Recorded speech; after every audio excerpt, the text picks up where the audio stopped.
قال الله تعالى وتبارك في القرآن المجيد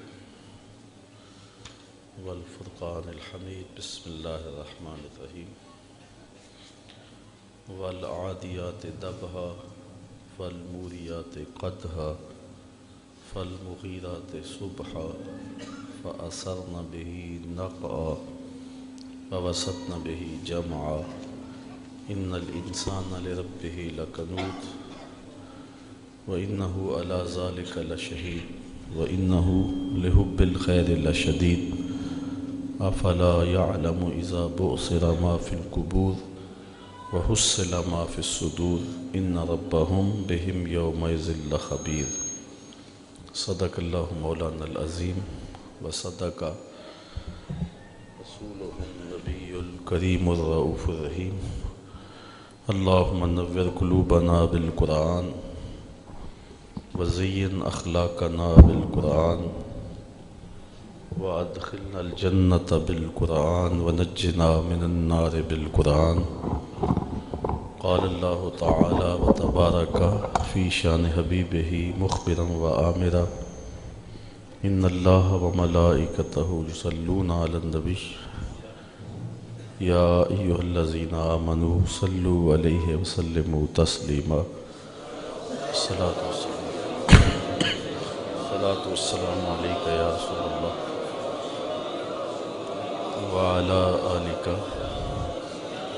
وأصحابك يا محبوب رب العالمين الصلاة والسلام عليك يا رسول الله وعلى آلك وأصحابك يا نبی الرحمہ۔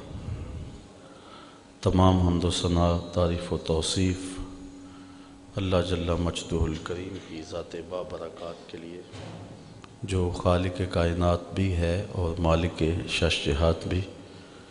اللہ جل وعلا کی حمد و ثنا کے بعد رسول رحمت، شفیع معظم، نبی محتشم، حضور ختم المرتبت صلی اللہ علیہ وسلم کے حضور ناز میں اپنی عقیدتوں، ارادتوں اور محبتوں کا خراج پیش کرنے کے بعد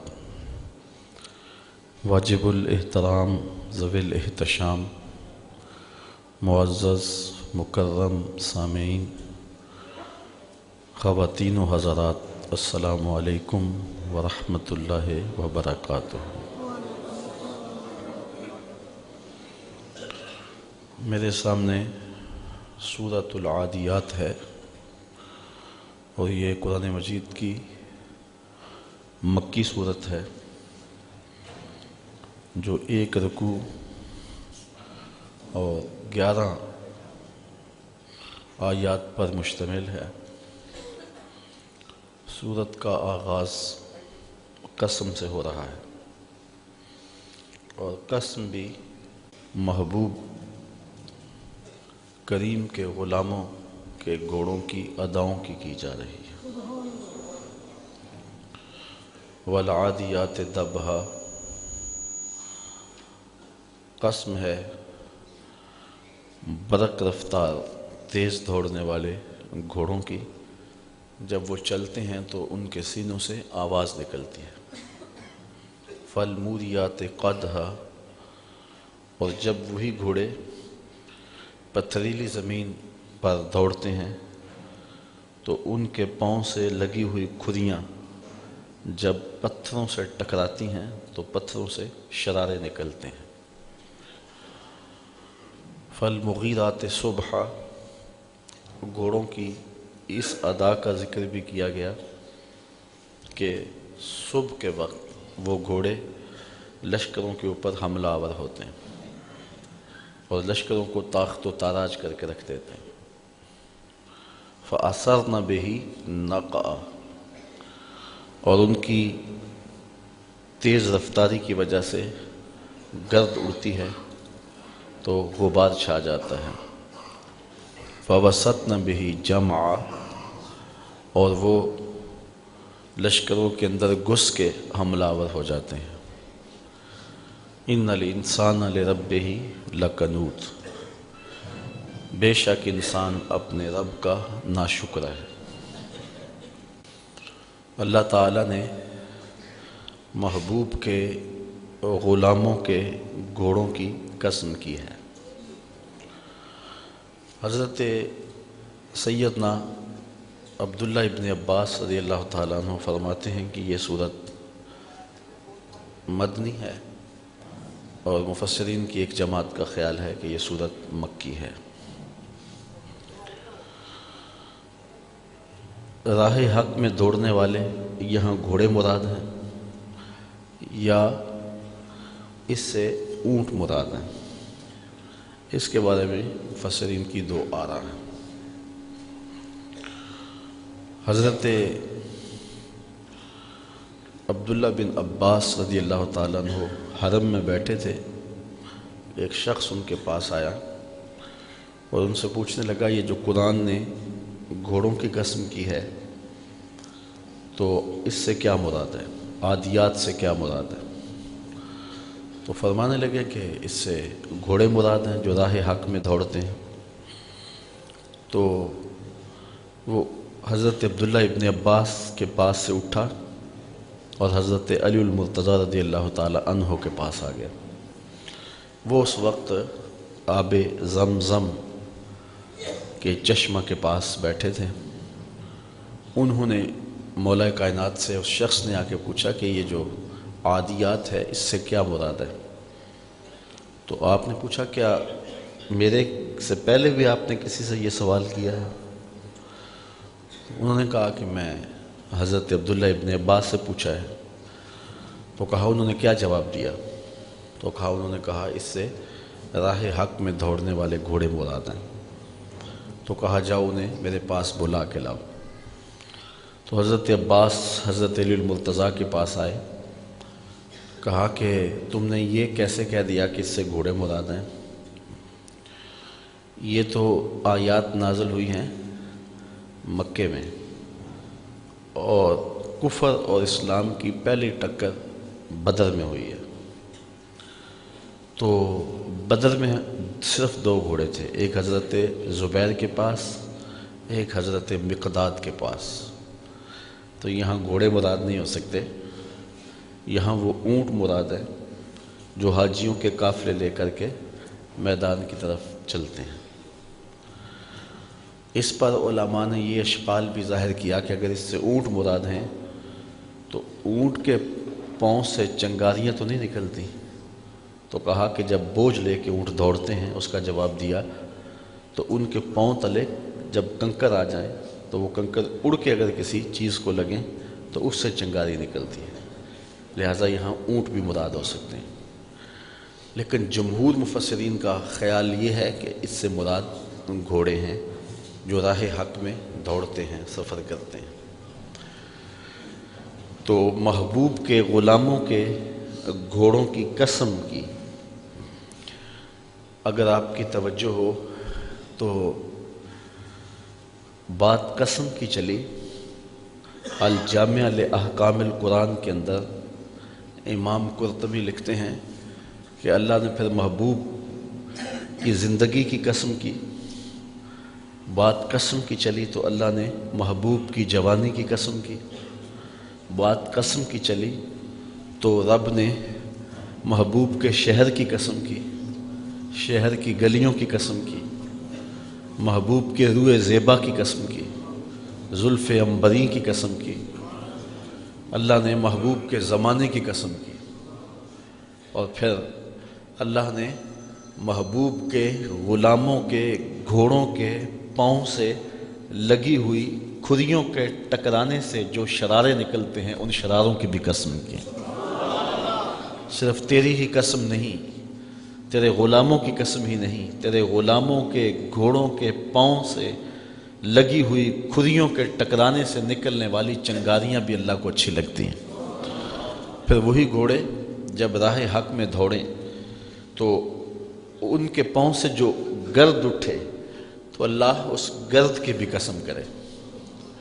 اللہ اکبر۔ پھر وہ گھوڑے جب میدان عمل میں اتریں اور لشکروں کو تاخت و تاراج کر کے رکھ دیں تو اس کی بھی قسم کی گئی۔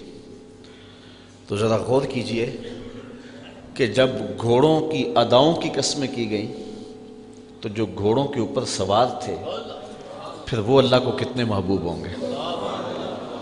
چونکہ یہ جو گھوڑوں کی صفتیں ہیں، جو دوڑتے ہیں تو سینوں سے آواز نکلتی ہے، اور پتھریلی زمین میں جاتے ہیں تو شرارے نکلتے ہیں، ریتلی زمین میں جائیں تو گرد اڑتی ہے، تو جب ان گھوڑوں کی اڑائی ہوئی گرد کے ذرے بھی رب کو اچھے لگے، تو جو گھوڑوں کی پشت بیٹھ کے نبی کے دین کے لیے جان لڑا رہے ہیں، تو ان صحابہ کی عظمت کا عالم کیا ہوگا اور ان کی رفعت کا عالم کیا ہوگا۔ اگر آنکھوں پر تعصب کی پٹی کوئی باندھ لے تو اسے کچھ نظر نہ آئے تو یہ ایک الگ بات ہے، ورنہ یہاں نسبت کی عظمتیں کتنی اجاگر ہو رہی۔ آج فرقہ پرستی کا اللہ برا کرے، اس نے انسانوں کو اتنا اندھا کر دیا کہ کہنے والے یہ کہتے ہیں کہ نبی تو سکی بیٹی کو بھی نہیں بخشوا سکتا، اور نبی کی بیٹی ہونا یا اولاد ہونا یہ کوئی قابل قدر شاید نہیں ہے۔ تو میں کہتا ہوں کہ نبی کی اولاد ہونا، نسب رسول ہونا، نبی کا خون ہونا، نبی کا فرزند ہونا، نبی کا صحابی ہونا، یا نبی سے نسبت کسی شہر کو ہونا، بڑی عظمت کی باتیں ہیں۔ محبوب کے غلاموں کے گھوڑوں کے پاؤں سے لگی ہوئی کھریوں کے ٹکرانے سے جو شرارے نکلتے ہیں، رب کو وہ شرارے بھی پسند ہیں، اور اللہ قرآن میں ان شراروں کی بھی قسمیں کر رہا ہے۔ وَالْعَادِيَاتِ ضَبْحًا فَالْمُورِيَاتِ قَدْحًا فَالْمُغِيرَاتِ صُبْحًا فَأَثَرْنَ بِهِ نَقْعًا فَوَسَطْنَ بِهِ جَمْعًا۔ اچھا، بات قسم کی چلی تو یہ نسبتیں ہیں گھوڑوں کی، تو رب نے ان گھوڑوں کی اداؤں کی قسمیں کی ہیں، کس لیے کہ ان گھوڑوں کو نسبت ہے رسول اللہ کے اصحاب کے ساتھ، تو یہ ذات کے گھوڑے ہو کر کے بھی اللہ کو اچھے لگتے ہیں۔ اور آؤ ذرا 2 قدم آگے بڑھ جاؤ، یہ تو گھوڑے ہیں، لیکن قرآن بتاتا ہے ذات کا کتا ہے، لیکن سنگ جڑ گیا ولیوں کے، اور اللہ نے اس کتے کے بیٹھنے کے سٹائل کو بھی قرآن میں بیان کر دیا۔ وَقَلْبُهُمْ بَاسِطٌ ذِرَاعَيْهِ بِالْوَسِيطِ، قرآن کہتا ہے، سورہ کہف اٹھائیں، ان کا کتا غار کے دھانے پر بازوؤں کو پھیلا کے بیٹھا ہوا ہے۔ میں آپ سے پوچھتا ہوں، قرآن مجید کا تو ایک ایک حرف اور ایک ایک لفظ حیات بخش ہے اور زندگی بانٹتا ہے، اور ہمارے لیے سراسر ہدایت ہے، تو اس میں ہماری کیا رہنمائی ہے؟ اس میں قرآن نے ہمیں کیا ہدایت دی ہے؟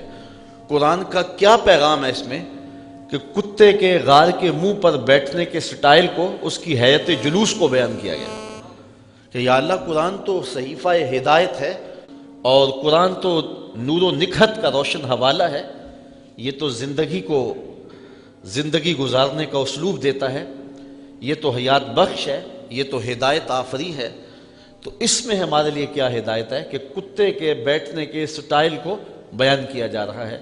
کہا یہی تو بتانا چاہتا ہوں کہ ذات کا کتا بھی ہو، ولیوں کے سنگ جڑ جائے تو رب کو وہ بھی پیارا لگتا ہے، اس لیے کہ وہ میرے ولیوں کی سنگت میں آ گیا ہے۔ تو جو کتا ولیوں کی سنگت میں آ جائے وہ تو محبوب ہو جائے، اور جو انسان غوث اعظم کی چوکھٹ پہ بیٹھ جائے تو پھر اس کی عظمت کا عالم کیا ہوگا اور ان کی رفعتوں کا عالم کیا ہوگا۔ اللہ اکبر۔ اسی لیے میرے امام بولے، تجھ سے در سے سگ، اور سگ سے ہے مجھ کو نسبت، میری گردن میں بھی ہے دور کا ڈورا تیرا۔ تو یہ نسبتیں انسان کو قربت کی منزلیں دیتی ہیں۔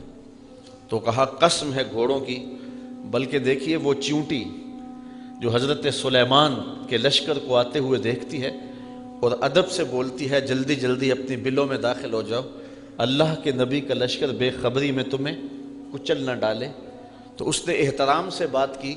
امام رازی لکھتے ہیں، ایک تو اس چیونٹی کو قیامت تک آنے والی چیونٹیوں کا سردار بنا دیا گیا، اور دوسرا رب نے قرآن میں 114 صورتیں ہیں، ایک صورت اس چیونٹی کے نام سے رکھ دی، سورۃ النمل۔ نمل عربی میں چیونٹی کو کہتے ہیں۔ یار قرآن کی صورت ہو اور رکھی گئی ہو چیونٹی کے نام پہ، کہا چیونٹی کو نہ دیکھو چیونٹی کی آنکھوں نے جمال کس نبی کا دیکھا ہے۔ اگر چیونٹی حضرت سلیمان کا دیدار کر لے اور ادب کے تقاضوں کو پورا کرے تو قرآن میں اس کے نام کی صورت ہوتی ہے، اور ایک عاشق زار جب رسول اللہ کی اداؤں پہ قربان ہو جائے تو رب قیامت کے دن اس کی کتنی ناز برداریاں کرے گا۔ تو کہا والعادیات ضبحا، قسم ہے تیز رفتار گھوڑوں کی، جب وہ دوڑتے ہیں تو ان کے سینوں سے آواز نکلتی ہے۔ فالموریات قدحا، اور وہی گھوڑے جب پتھریلی زمینوں میں جاتے ہیں تو ان کے پاؤں سے لگی ہوئی کھریوں کے ٹکرانے سے چنگاریاں نکلتی ہیں۔ فالمغیرات صبحا، اور صبح کے وقت وہ لشکروں کو تاخت و تاراج کر کے رکھ دیتے ہیں، اچانک حملہ کرتے ہیں۔ فَأَثَرْنَ بِهِ نَقْعَ، اور پھر گرد اڑتی ہے۔ فَوَسَطْنَ بِهِ جَمْعَ، اور وہ لشکروں کے اندر جو ہے وہ گھس جاتے ہیں اور لشکروں کو توڑ کے رکھ دیتے ہیں، ان کو تاخت و تاراج کر کے رکھ دیتے ہیں۔ یہ گھوڑوں کی 5 صفتیں بیان کرنے کے بعد جو جواب قسم ہے وہ کیا ہے؟ میں کہوں نا مجھے قسم ہے اللہ کی، مجھے قسم ہے جلالت والے رب کی، مجھے قسم ہے عرش کے مالک کی، تو آپ ایک دم الرٹ ہو جائیں گے کہ یہ قسموں پہ قسمیں کر رہا ہے تو کہنا کیا چاہتا ہے۔ تو قسم کے بعد جو بات کہی جائے اس کو جواب قسم کہتے ہیں۔ تو رب ہو کے قسمیں کر رہا ہے، اور قسمیں بھی گھوڑوں کی اداؤں کی۔ تو انسان کے کان کھڑے ہو گئے کہ ہمارا رب ہم سے کیا فرمانا چاہتا ہے کہ قسموں پہ قسمیں کی جا رہی ہیں اور گھوڑوں کی اداؤں کی قسمیں کی جا رہی ہیں۔ تو جواب آیا ان الانسان لربہ لکنود، بے شک انسان اپنے رب کا بہت ناشکر ہے۔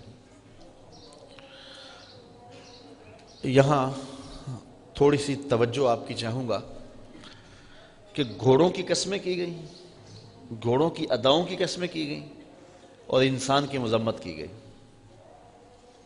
یا اللہ، انسان کو ناشکرہ کہنا ہی تھا تو کسی اور موقع پہ کہہ لیا جاتا۔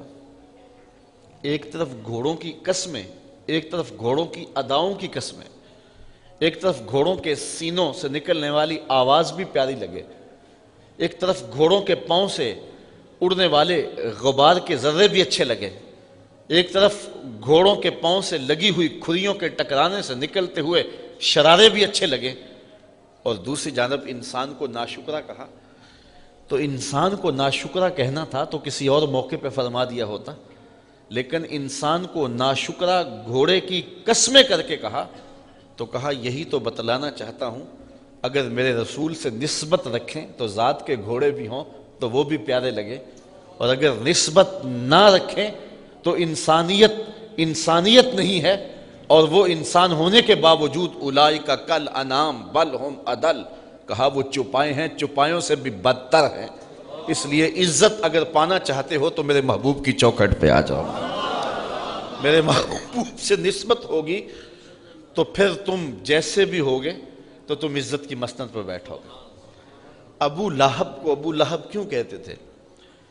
کہتے ہیں کہ اس کا رنگ شعلے کی طرح چمکتا تھا، قریشی النسب تھا، ہاشمی النسل تھا، اس وجہ سے اس کا رنگ شعلے کی طرح چمکتا تھا۔ ابو لہب اس لیے کہہ دیتے ابو لہب، لیکن ذلت کے گڑھے میں گر گیا اس لیے کہ نسبت میرے رسول سے نہ قائم ہو سکی۔ اور دوسری جانب رنگ کالا ہے، ہونٹ موٹے ہیں، ذات کا حبشی ہے، لیکن ممبروں میں بھی آج تذکرے بلال حبشی کے ہیں اور محرابوں میں بھی تذکرے بلال حبشی کے ہیں۔ تو یہاں ذات نہیں دیکھی جاتی، یہاں دیکھا جاتا ہے میرے رسول سے نسبت کس کی ہے۔ اقبال یہ کس کے عشق کا فیض عام ہے، رومی فنا ہوا حبشی کو دوام ہے۔ میں اس بڑے مجمع میں اگر آپ سے پوچھوں کہ جب میرے حضور تشریف لائے تھے تو اس زمانے کے کیسر کا نام کیا تھا، تو شاید اس دور کے کیسر کا نام آپ نہ بتا سکیں۔ کسی کا تاریخ کا تازہ مطالعہ ہو تو وہ کوئی اس وقت اسے نام ذہن میں ہو تو وہ ایک الگ بات ہے، لیکن مجموعی طور پہ اس دور کے کیسر کا نام کسی کو نہیں آتا ہو۔ میں اگر پوچھوں کہ جب میرے حضور آئے تھے اس دور کے خاقان کا نام کیا تھا، اس دور کی طاقت تھی، لیکن آج اس دور کے خاقان کا نام کسی کو نہیں آتا ہوگا۔ میں پوچھتا ہوں جب میرے حضور تشریف لائے تھے تو اس دور کے کسرا کا نام کیا تھا، اس دور کا اوباما تھا، لیکن آج کسی کو اس دور کے کسرا کا نام نہیں آتا ہوگا۔ اور میں اگر اس مجلس میں موجود سب سے کم عمر کے بچے سے پوچھوں کہ میرے حضور کے مؤذن کا نام کیا تھا، تو وہ سر اٹھا کے بلال حبشی کا نام لے گا یا نہیں لے گا؟ تو پھر جو نسبت رسول سے رکھ لے، تعلق حضور سے رکھ لے، تو پھر رب اسے مرنے نہیں دیتا، اس کا ذکر مٹنے نہیں دیتا، ورنہ نام بھی باقی نہیں رہتا۔ تو انسان کو ناشکرا گھوڑوں کے وصف بیان کرنے کے بعد کہا گیا کہ اگر میرے رسول سے نسبت رکھتے ہوں تو ذات کے گھوڑے بھی ہوں تو وہ بھی محبوب ہیں، اور اگر نسبت نہ رکھتا ہو تو ہاشمی النسب بھی ہو، قریشی النسب بھی ہو، اور رنگ انگارے کی طرح چمکتا کیوں نہ ہو، مکے کا سردار کیوں نہ ہو، اللہ اسے پرے کا کی حیثیت نہیں دیتا، اس لیے کہ اس کی نسبت میرے رسول کے ساتھ نہیں ہے۔ تو رب لوگوں کو دیکھتا ہے محبوب کی نسبت کے حوالے سے، جس کی نسبت محبوب سے جڑی ہے، جس کا تعلق حضور سے جڑا ہے، تو اللہ تعالیٰ اس کو سر بلند کر دیتا ہے، چاہے وہ ذات کا گھوڑا ہی کیوں نہ ہو، وہ ذات کا اونٹ ہی کیوں نہ ہو، بلکہ نبی سے نسبت ہو جائے تو ذات کی چیونٹی ہی کیوں نہ ہو، بلکہ نبی سے نسبت رکھنے والے ولیوں سے نسبت ہو جائے، ذات کا کتا بھی کیوں نہ ہو، تو رب کو وہ بھی پیارا لگتا ہے، اور اس کی ادائیں قرآن میں اللہ بیان کرتا ہے۔ تو جو سب کچھ نبی پہ وار دیتے ہیں تو ان کی شان و عظمت کا عالم کیا ہوگا۔ تو ان 5 قسموں کو بیان کرنے کے بعد کہا بے شک انسان اپنے رب کا ناشکرا ہے۔ قنوت کے کئی معنی اور کئی مطالب علماء نے بیان کیے ہیں۔ معروف معنی اس کا یہی ہے کہ جو اللہ کی نعمتیں کھائے اور اس کا شکر ادا نہ کرے۔ یہ ہر انسان کی کہانی نہیں ہے، انسانوں کے زمرے میں تو عظیم المرتبت ہستیاں بھی ہیں جو قدم اٹھائیں اور قدم رکھیں تو رب ان اداؤں کی قسمیں کرے۔ یہاں وہ بد نصیب انسان ہیں جو اپنے رب کی نعمتیں کھائیں اور اس کا شکر ادا نہ کریں۔ قنوت کا ایک معنی یہ ہے کہ جب اللہ تعالیٰ نعمتیں عطا کرے اور جب وہ نعمتوں کو روک لے، 2 حالتیں ہوتی ہیں انسان کے اوپر اللہ کی طرف سے، کبھی اللہ نعمتیں عطا کرتا ہے، کبھی نعمتوں کو روک لیتا ہے۔ تو جب نعمتوں کو روک لے تو یہ واویلا کرے، لٹ گیا، مر گیا، کچھ نہ رہا، اور جب اللہ تعالیٰ کرم نوازیوں کے دروازے کھولے تو پھر اس وقت اس کا اظہار نہ کرے۔ تو مفسرین کی ایک جماعت یہ کہتی ہے کہ قنوت ایسے شخص کو کہتے ہیں کہ جب اسے تکلیف آئے تو واویلا مچائے، شور و فساد کرے، اور جو ہے وہ کہے میں لٹ گیا، مر گیا، بیماریاں آئے تو شور کر دے، غربت آئے تو شور کر دے، کوئی اسے تکلیف پہنچے تو جو ہے وہ شور و غل مچا دے۔ لیکن جب اللہ کی رحمتوں کے دروازے اس پر کھول دیے جائیں تو اس وقت جو ہے وہ اللہ کا شکر ادا نہ کرے، اس کا اظہار نہ کرے۔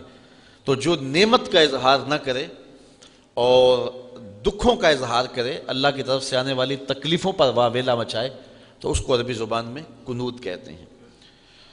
تو کہا کہ انسان اپنے رب کا قنوت ہے، ناشکرا ہے، اور نعمتوں پر شکریہ ادا نہیں کرتا، اور جب اسے تکلیفیں آتی ہیں تو واویلا مچاتا ہے۔ قنوت کا ایک معنی یہ بھی علماء نے بیان کیا ہے، اہل لغت نے، کہ جو بخیل ہو، کنجوس ہو۔ اللہ تعالیٰ جب نعمتیں عطا کرے تو اس نعمت میں اوروں کو شریک کرنا چاہیے، ہمسایوں کو، رشتہ داروں کو، اعزاء و اقربا کو۔ تو جو اپنی نعمتوں میں، اللہ کی عطا کردہ نعمتوں میں، وہ دولت کی صورت میں ہے، وہ علم کی صورت میں ہے، وہ عزت و شہرت کی صورت میں ہے، تو جو اللہ کی عطاؤں میں جو بندے پر مسلسل برسی ہیں تو اوروں کو شامل نہیں کرتا ہے، تو وہ قنوت کہلاتا ہے۔ اللہ اکبر۔ وَإِنَّهُ عَلَى ذَلِكَ لَشَهِيدٌ، اور وہ اس پر خود گواہ ہے، یعنی خارج سے کسی دلیل کی ضرورت نہیں ہے کہ آپ اس کے لیے کوئی دلائل مرتب کرنے پڑے کہ انسان کیا واقعی اپنے رب کا ناشکرا ہے۔ کہا کہ اس پر خارج سے اسے کوئی دلیل نہیں چاہیے، اگر وہ تدبر کرے تو اس کا ضمیر بتائے گا کہ وہ واقعی اپنے رب کا ناشکرا ہے۔ انسان اپنے تدبر اور اپنے تفکر کے ساتھ اپنی اس کیفیت کو دیکھ سکتا ہے کہ کیا اس میں یہ کیفیت موجود ہے۔ جن پاک باز لوگوں کو اللہ نے اس خصلت بد سے محفوظ رکھا ہے وہ تو خوش نصیب لوگ ہیں، اور باقی لوگ اپنے اندر غور و فکر کر سکتے ہیں۔ قرآن یہ دعوت دیتا ہے، یہ بات بھی ذہن میں رکھیں کہ یہاں خبریت مقصود نہیں ہے، قرآن مجید کا یہاں یہ مقصود نہیں ہے کہ یہ بتا دینا کہ اس میں یہ خامی ہے، بلکہ خامی بتا کر کے اس کے دور کرنے کی طرف توجہ دلائی گئی ہے۔ جس طرح ایک حکیم حاذق کسی کی نفس پہ ہاتھ رکھ کے اس کو خطرناک مرض بتا دیتا ہے، تو وہ اس لیے نہیں بتاتا کہ اس کو میں آگاہ کر دوں کہ تیرے لیے یہ مرض ہے، بلکہ اس کا مقصود یہ ہوتا ہے کہ اس کو مرض بتا کے علاج کی طرف متوجہ کر دوں۔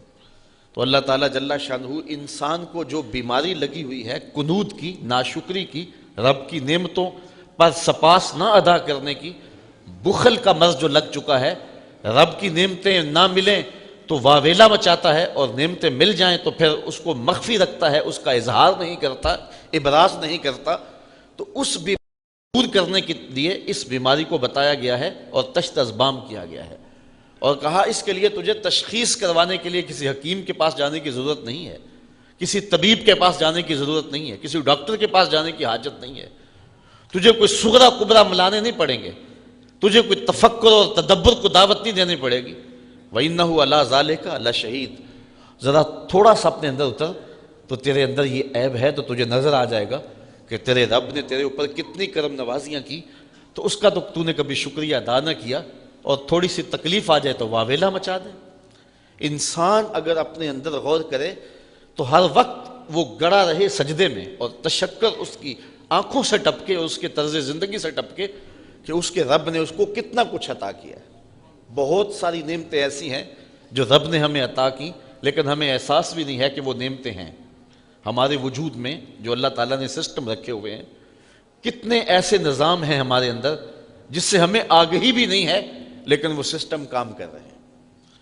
دنیا کا ایک امیر ترین شخص ہوا ہے اوناسس، اس کی آنکھوں کے یہ جو پپوٹے ہیں یہ کام کرنا چھوڑ گئے۔ اب ڈاکٹر سلوشن ٹیپ لگا کے اس کی آنکھیں کھول دیتا تھا، اور جب اس نے سونا ہوتا تو وہ اتار دیتا اور آنکھیں بند کر دیتا۔ تو کسی نے اوناسس سے پوچھا کہ تیری زندگی کی سب سے بڑی خواہش؟ تو اس نے کہا کاش میں اپنی آنکھیں اپنی مرضی سے کھول سکوں۔ کہا اس کے لیے کوئی دولت کوئی پیسہ تجھے لگانا پڑے تو لگائے گا؟ اس نے کہا ساری دولت جھونک دوں گا، یہ کتنی بڑی دولت ہے کہ میں اپنی آنکھیں اپنی مرضی سے کھول سکوں۔ کبھی آپ نے اس پہ غور کیا؟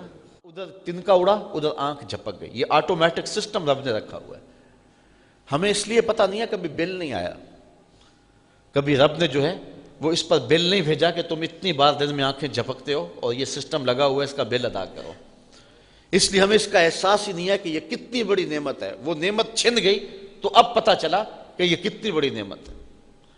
یہ منہ کے اندر جو لعاب آتا ہے، ہم کچھ اندر نگل لیتے ہیں، کچھ تھوک دیتے ہیں، تو یہ لعاب اگر مقدار سے زیادہ ہو جائے تو پھر بھی پریشانی، اور اگر یہ لعاب مقدار سے کم ہو جائے، اور یہ بولنے میں مدد دیتا ہے، نظام انہضام میں مدد دیتا ہے، اس کا بینائی پر اثر ہے، تو پھر بینائی کمزور پڑ جائے اور انسان کا نظام انہضام خراب ہو جائے اور اسے بولتے ہوئے دقت محسوس ہو، وہ ایک ایک لفظ کے لیے اپنے منہ کے اندر ایک ایک گھونٹ پانی کا ڈالے اور پھر وہ بول سکے۔ یہ قدرتی گریس ہے جو رب نے ہمارے منہ کے اندر لگائی ہوئی، جس سے ہم بولتے ہیں، زبان بھی تر رہتی ہے، حلق بھی تر رہتا ہے۔ تو ذرا کبھی اس پہ ہم نے غور کیا کہ یہ کتنا بڑا سسٹم ہے رب نے جو قدرتی لگایا ہے؟ جتنی مقدار ہمیں چاہیے اندر سے اتنی مقدار ہمیں مل رہی ہے۔ تو اس طرح آپ اپنے جسم پہ غور کرتے چلے جائیں، اپنے اعضائے بدنیہ پہ غور کرتے چلے جائیں۔ رب کی قدرتوں کا ایک نمونہ ہے حضرت انسان۔ آپ کھانا کھانے لگتے ہیں تو ذرا اس پہ غور کریں کہ کھانا جب کھانے لگتے ہیں تو سب سے پہلے اس کو آنکھیں دیکھتی ہیں، تاکہ اس میں کوئی کیڑا مکوڑا تو نہیں ہے، کوئی اس کے اندر ایسی شے تو نہیں ہے، کوئی غلاظت تو نہیں ہے۔ دوسرا مرحلہ ہاتھ چھوتے ہیں اس کو، کہ اگر زیادہ گرم ہو یا زیادہ ٹھنڈا ہو تو پھر ہاتھ دوسرا فیصلہ دیتے ہیں، پھر اس کے بعد اس کو منہ کے قریب لاتے ہیں۔ تو قدرت نے جو سونگھنے کی قوت ہے وہ منہ کے قریب رکھی ہے، کہ اگر وہ بدبودار ہو وہ آپ کا ناک بتا دے کہ اس کو نہیں کھانا، پھر اس کے بعد آپ نے زبان پہ رکھا، اگر وہ لذیذ نہیں ہے یا کڑوا ہے یا بد ذائقہ ہے تو زبان کہتے ہیں یہیں سے اگل دو، پھر اس کے بعد دانتوں سے پیستے ہیں کہ اگر اس کے اندر کوئی پتھر آ گیا ہے، کوئی ایسی سخت چیز ہے تو وہ یہاں سے اگل دیں، پھر اس کے بعد حلق سے نیچے اترتا ہے۔ تو ایک لقمہ منہ تک جاتے ہوئے کتنے مراحل طے کرتا ہے۔ اب کانوں کی جگہ اگر ناک رکھ دیا جاتا اور ناک کی جگہ کان رکھ دیے جاتے تو بتاؤ کہ لقمہ جب اٹھاتے تو محسوس ہی نہ ہوتا کہ یہ جو ہے وہ خوشبودار ہے یا بدبودار ہے، تو باسی بھی لوگ نگل لیتے، تو لیکن قدرت نے ناک کو منہ کے قریب رکھا ہے اس لیے کہ اس کی ضرورت یہاں زیادہ تھی۔ تو ایک لقمے کے اٹھانے سے لے کر کے اس کو منہ تک لے جانے تک، پھر زبان پر رکھنے سے لے کر کے چبانے تک انسان کتنے مراحل سے گزرتا ہے۔ یہاں ایک جملہ اور کہنا چاہتا ہوں کہ رب نہیں چاہتا کہ اس کے پیٹ کے اندر کوئی غلط لقمہ چلا جائے، پہلے دیکھ لے غلاظت تو نہیں، پھر چھو لے زیادہ گرم تو نہیں، پھر سونگ لے بدبودار تو نہیں، پھر چکھ لے بد ذائقہ تو نہیں، پھر پیس لے کہ سخت تو نہیں ہے۔ جو رب یہ نہیں چاہتا کہ ایک لقمہ بھی غیر مناسب اس کے پیٹ میں چلا جائے، وہ رب کیسے چاہے گا کہ اس کے پیٹ میں حرام بھر جائے اور یہ جہنم کی آگ خریدتا رہے؟ تو اللہ تعالیٰ نے حضرت انسان کو یہ تدبر کے لیے سب کچھ دیا ہوا ہے، لیکن انسان ناشکر ہے اور وہ اپنے رب کی نعمتوں پر شکر ادا نہیں کرتا۔ وہ یہ سسٹم دیکھیں آنکھوں کا جو رب نے لگایا ہے، یہ کانوں کا سسٹم جو رب نے لگایا ہے، یار جس طرح کی ہمارے منہ میں زبان ہے، اس سے بڑی زبان تو گائے کے منہ میں ہے، اس سے تو بڑی زبان اونٹ کے منہ میں ہے، لیکن وہ معافی ضمیر کو نوکے زبان پہ نہیں لا سکتے۔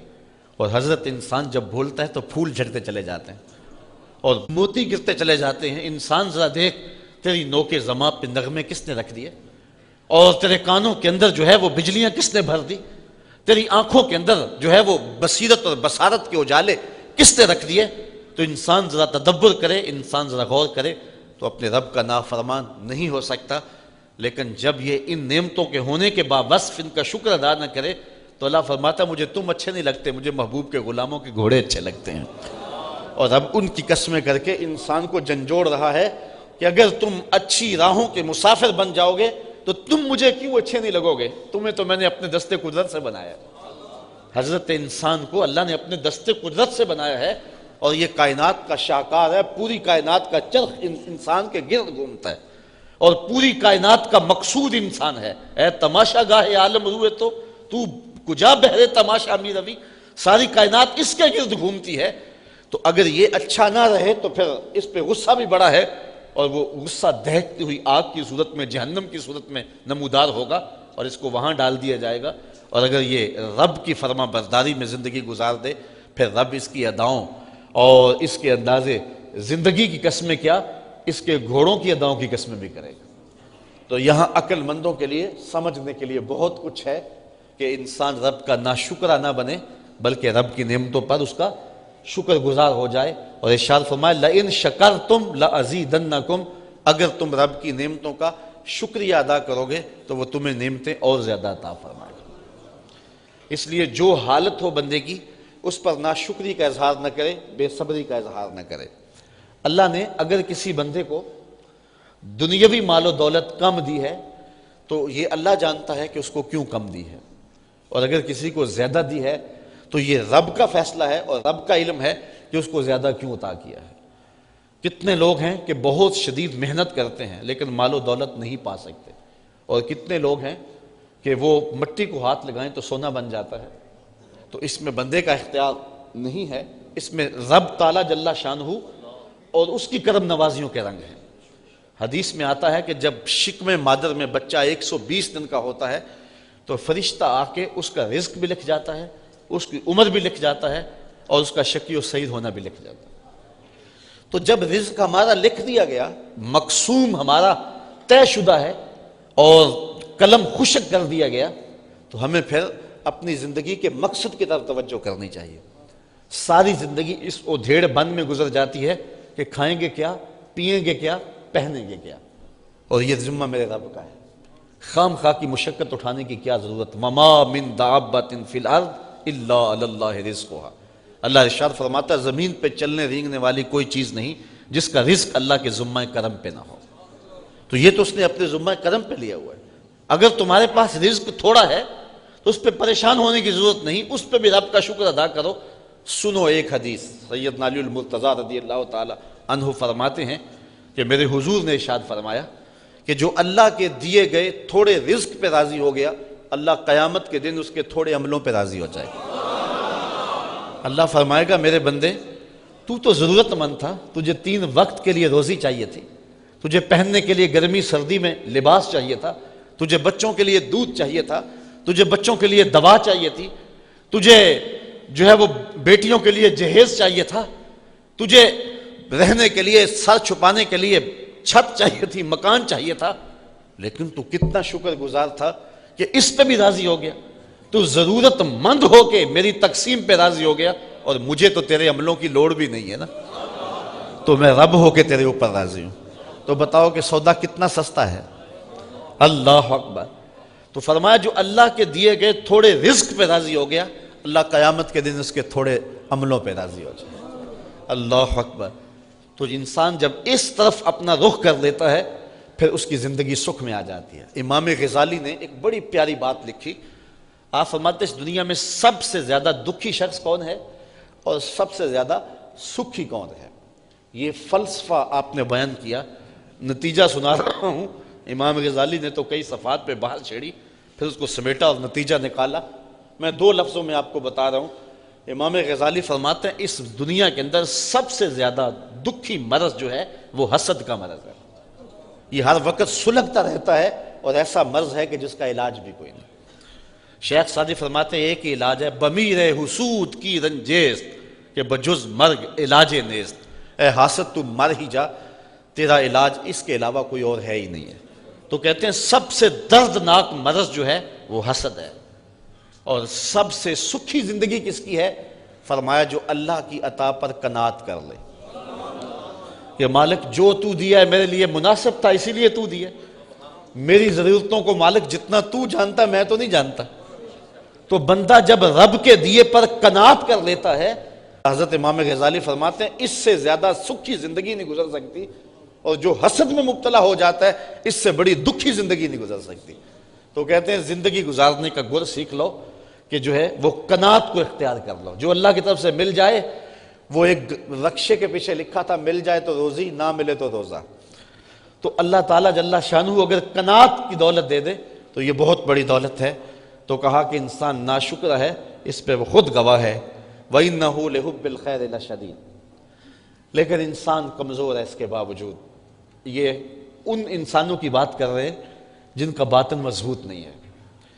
کہا وَإِنَّهُ لِحُبِّ الْخَيْرِ لَشَدِيدٌ، یہ دولت کی محبت کے اندر بہت سخت ہے۔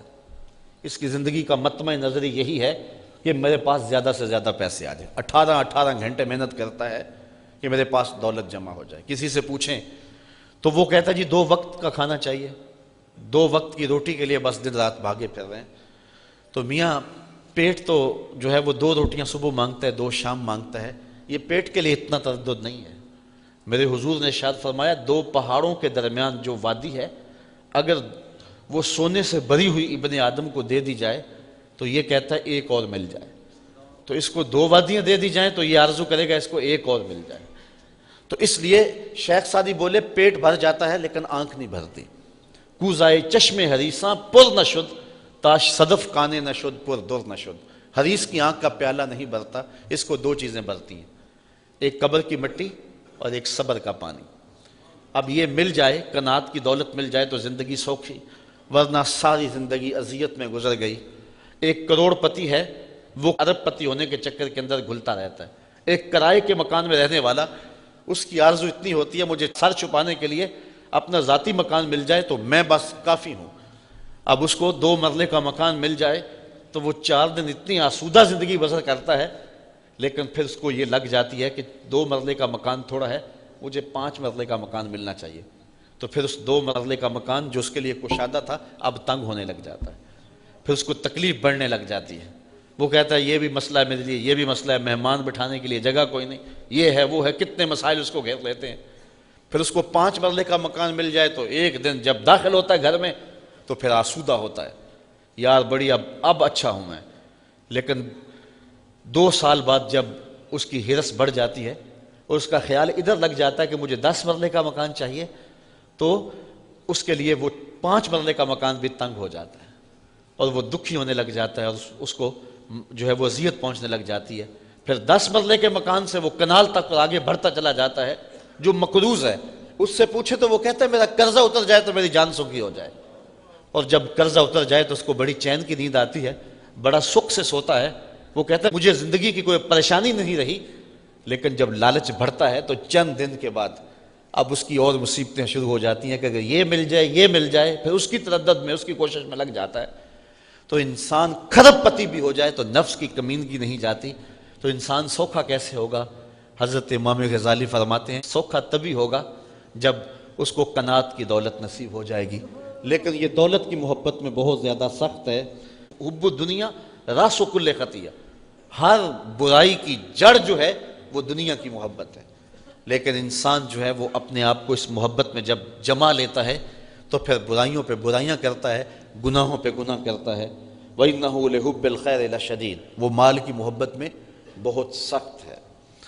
أَفَلَا يَعْلَمُ إِذَا بُؤْثِرَ مَا فِي الْقُبُورِ، اللہ اکبر۔ قرآن مجید جیسے تربیت کرتا ہے دنیا کی کوئی کتاب ایسی تربیت نہیں کرتی۔ قرآن اس مضمون کو چھوڑ کے اب ایک دوسرا مضمون شروع کیا، لیکن ما قبل اس کا ربط بھی ہے۔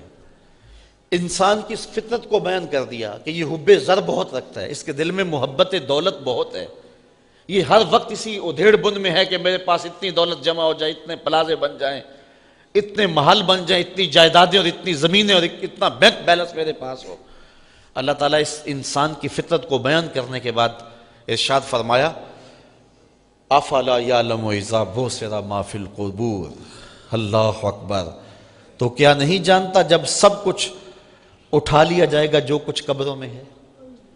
آج وہ جو اکٹھا کرنا چاہتا ہے کر لے، آج وہ جو اس کی خواہش ہے وہ پوری کر لے۔ اللہ کے حکموں کو توڑنا چاہتا ہے تو اللہ اس کو نہیں روکے گا۔ اللہ نے زبان کو بولنے کا سلیقہ دیا ہے، طاقت دی ہے، اب اس زبان کو غلط استعمال کرے تو اس کی مرضی۔ اس نے آنکھوں کو دیکھنا دیا ہے، اس کو شہوات سے بھر لے تو اس کی مرضی۔ اس نے حضرت انسان کی ضروریات کی کفالت اپنے ذمے لی ہے، لیکن یہ اپنا کفیل خود بن جائے اور اپنی پریشانیاں خود اپنے ذمے لے لے تو اس کی مرضی۔ اور یہ خرید لے دولت اور خرید لے دنیا اور یہ خواہشات کی انبار لگا دے، اللہ ارشاد فرماتا ہے وہ وقت آنے والا ہے افلا یعلم اذا بعثر ما فی القبور، اللہ اکبر۔ اس سے پتہ چلے گا اس وقت جو کچھ جو قبروں میں ہے سب کچھ باہر آئے گا۔ یہاں من فی القبور نہیں کہا، ما فی القبور کہا ہے۔ اگر من فی القبور ہوتا تو اس سے مراد صرف انسان ہوتے جو قبروں سے اٹھائے جاتے۔ ما فی القبور جو ہے یہ ذوی العقول اور غیر ذوی العقول دونوں کے لیے شامل ہے، تو پھر اس کا مطلب یہ ہے کہ صرف اس دن قبروں سے ہی انسان نہیں اٹھائے جائیں گے، بلکہ جو دفینے، جو خزینے، جو زمین میں دفن ہوں گے خزانے، ایک ایسا جھٹکا آئے گا کہ سارے باہر آ جائیں گے۔ اس صورت سے قبل سورۃ الزلزال میں اس حقیقتوں کو بیان کیا گیا اذا زلزلت الارض زلزالها واخرجت الارض اثقالها وقال الانسان ما لها، اللہ زمین کو ایسے زوردار جھٹکا دے گا کہ زمین کے اندر جو کچھ ہوگا سب کچھ اکھڑ کے باہر آ جائے گا، حتیٰ کہ جڑوں سمیت درخت باہر آ جائیں گے، پہاڑ اکھڑ کے باہر آ جائیں گے، مردے اکھڑ کے باہر آ جائیں گے، خزینے اکھڑ کے باہر آ جائیں گے، زمین اپنے سارے خزینے باہر اگل دے گی، اور زوردار اتنا جھٹکا ہوگا کہ پہاڑ سے ٹکرا جائیں گے، اور اتنے زوردار انداز میں ٹکرائیں گے کہ جس طرح سرمے کے ذرے ہوتے ہیں اس سے بھی زیادہ باریک ذروں میں تبدیل ہو جائیں گے، اور اس طرح حبا منصورہ کی طرح۔ یہ کبھی آپ نے دیکھا ہو کہ کمرہ تاریک ہو اور روشن دان تھوڑا سا کھلا ہو تو باہر سے روشنی اندر آ رہی ہو، تو اس روشنی کی لکیر میں آپ کو باریک باریک ذرے اڑتے نظر آتے ہیں، ان کو عربی میں حبا منصورہ کہتے ہیں۔ اللہ تعالیٰ سورہ واقعات کے اندر ارشاد فرماتا ہے کہ قیامت کے دن پہاڑ جب ٹکرائیں گے تو حبا منصورہ کی طرح اڑتے پھریں گے۔ یہ کوہ ہمالیہ، یہ بڑے بڑے پہاڑ اس قدر باریک ذروں میں تقسیم ہو جائیں گے، تو وہ ایک زوردار جھٹکا ہوگا جس سے زمین اپنا سب کچھ باہر پھینک دے گی اور زمین کا پیٹ خالی ہو جائے گا۔ اللہ اکبر۔ فرمایا افلا یعلم اذا بعثر ما فی القبور، اس وقت پتہ چلے گا جب زمین اپنے سارے خزانے باہر اگل دے گی اور انسان قبروں سے باہر آ جائیں گے۔ یہاں سید قطب نے بڑی خوبصورت بات لکھی، اس نے کہا بعثرہ کا جو صوتی آہنگ ہے وہی بندے کو ہلا کے رکھ دیتا ہے، تو جب یہ عملاً ہوگا تو پھر کیا ہوگا؟ اللہ اکبر۔ افلا یعلم اذا بعثر ما فی القبور وحصل ما فی الصدور، اگلی بات اس سے بھی سخت۔ اللہ فرماتا جو کچھ سینوں میں ہے وہ بھی باہر آ جائے گا۔ اب سینوں کے اندر جو راز ہیں، جو نیتوں کی پوشیدگی ہے، تو یہ سب کچھ باہر آ جائے گا۔ مجھے آپ بتائیں جب نیتیں بھی چھپی نہیں رہیں گی، جب خیال بھی چھپے نہیں رہیں گے، رب انہیں بھی ظاہر کر دے گا تو پھر باقی بچے گا کیا؟ تو آج زندگی گزارتے ہوئے احتیاط کرنی چاہیے۔ قرآن کی یہ آیت ہمیں بتاتی ہے کہ قیامت کے دن اللہ ہر شے تشت ازبام کر دے گا۔ اے داور حشر میرا نام آیا اعمال نہ پوچھ، اس میں کئی پردہ نشینوں کے بھی نام آتے۔ وَحُسِّلَ مَا فِي الصُّدُورِ، یہ حُسِّلَ کے لفظ پر جو تشدید ہے سواد پر، ذرا اس سے بھی جو ہے وہ آپ محسوس کریں کہ قرآن مجید کے لفظ بھی جو ہیں معنی نہ بھی کریں تو وہی مفہوم کو ظاہر کر رہے ہیں۔ وَحُسِّلَ مَا فِي الصُّدُورِ، جو کچھ سینوں میں ہے وہ نکل کے باہر آ جائے گا، اور خیال، وہم، سوچیں اور نیتیں ایک شکل اختیار کرنے کی۔ اب انسان دیکھے گا تو حیرت زدہ ہو جائے گا کہ یہ تو میں نے سوچا تھا، یہ تو میں نے جو ہے یہ میرے تصور میں تھا، تو وہ تصور بھی متشکل ہو جائیں گے، اور جب تصوروں کو بھی شکل مل جائے گی، جب خیال بھی مجسم ہو جائیں گے، جب سوچیں اور نیتیں بھی سامنے آ جائیں گی، تو پھر باقی کیا بچے گا؟ اللہ اکبر۔ ان ربہم بہم یومئذ لخبیر، کہا اس دن تمہارا رب تمہیں ہر شے سے آگاہ کر دے۔ ہر شے تشت ازبام ہو گئی، اس دن پھر ظالم ہاتھ کاٹے گا اور کہے گا یا لیتنی قدمت لحیاتی، کاش میں اپنی اس زندگی کو اس زندگی کے لیے آگے بھیجا ہوتا۔ لیکن اس وقت کا پچھتاوا کوئی کام نہیں دے گا۔ آج کا پچھتاوا زندگی بدل ہے، آج کا پچھتاوا زندگی کے رخ کو تبدیل کر سکتا ہے۔ وقت پر کافی ہے ایک قطرہ بھی آب خوش ہنگام کا، جل گیا جب کھیت برسا می تو پھر کس کام کا۔ تو صاحبو آئیے ہم اپنی آخرت کے لیے تیاری کر دیں۔ یہ قرآن مجید کا جو اسلوب ہے، آپ قرآن مجید کی کوئی بھی صورت پڑھ لیں، قرآن مجید مختلف دلائل دے کر کے اور مختلف اسالیب کے بعد اپنے قاری کو اس جگہ پہ لاتا ہے کہ تیری زندگی مختصر ہے، اور تو جس مقصد کے لیے دنیا پہ آیا ہے اس کی طرف توجہ کر۔ آج تو لوگوں کی نگاہوں سے پوشیدہ ہے، آج تیرا مکر و فریب، تیرا دجل و تلبیس چل رہا ہے، آج تو لوگوں کو دھوکہ دے سکتا ہے، لیکن یہ کل ہر شے ظاہر ہو جائے گی، اور پھر اس وقت کتنا مشکل ہوگا جب نیتیں بھی پوشیدہ نہیں رہیں گی، جب راز بھی پوشیدہ نہیں رہیں گے۔ تو سورہ العادیات گھوڑوں کی اداؤں کی قسموں سے لے کر کے سینوں کے چھپے ہوئے رازوں کے اظہار تک ہمیں ایک سبق دیتی ہے، ایک درس دیتی ہے کہ ہمارا رب ہماری شکلوں کو نہیں، ہماری اداؤں کو پسند کرتا ہے اگر وہ صالح ہیں تو، لیکن اگر ہماری ادائیں اچھی نہیں ہوں گی تو یہ شکل قیامت کے دن چھین لی جائے گی۔ یہ بات ذہن میں رکھیں کہ جب کوئی شخص بھی جہنم میں جائے گا تو اس صورت میں نہیں جائے گا، یہ محمدی صورت ہے، اس صورت کو چھین لیا جائے گا، اس کی شکل بدل دی جائے گی۔ روایات میں آتا ہے ایک ایک دانت احد پہاڑ جتنا ہوگا۔ احد پہاڑ 15 کلومیٹر پہ پھیلا ہوا ہے، تو ذرا 32 سے ضرب دینا کہ 15 کلومیٹر کو ذرا 32 ضرب دے تو کتنے کلومیٹر کے دانت بنیں گے، اور پھر جس منہ میں یہ دانت ہوں گے وہ منہ کتنا ہوگا، پھر اس شکل کا نہیں ہوگا، اس کی شکل بھی الگ ہوگی، صورت بھی الگ ہوگی، اور یہ جسم اتنا بڑا اس لیے کر دیا جائے گا تاکہ یہ عذاب کی سختی اور عذاب کی تکلیف کو زیادہ سے زیادہ سہے۔ 70 گز موٹی کھال ہوگی انسان کی تاکہ آگ زیادہ جلائے، اس کو زیادہ تکلیف پہنچے۔ تو یہ کیسا دن ہوگا اور کیسی گھڑیاں ہوں گی۔ خوش نصیب وہ ہیں جو اس مختصر سے زندگی کو آخرت کے لیے گزارتے ہیں۔ آفاق کے ہر ہر گوشے میں قرآن سنا کر دم لینا، اب رکنا نہیں، اب تھمنا نہیں، فردوس میں جا کر دم لینا، آفاق کے ہر ہر گوشے میں قرآن سنا کر دم لینا، اب رکنا نہیں، اب تھمنا نہیں۔ بسم اللہ الرحمن الرحیم۔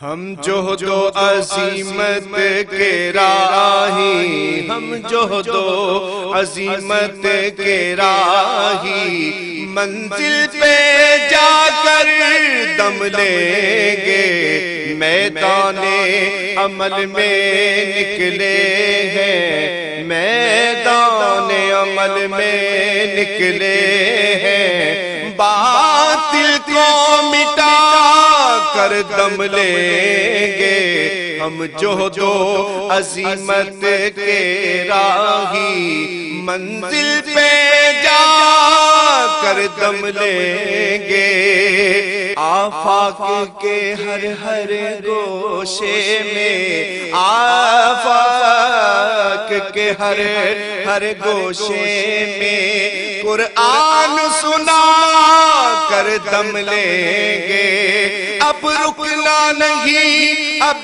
تمنا نہیں،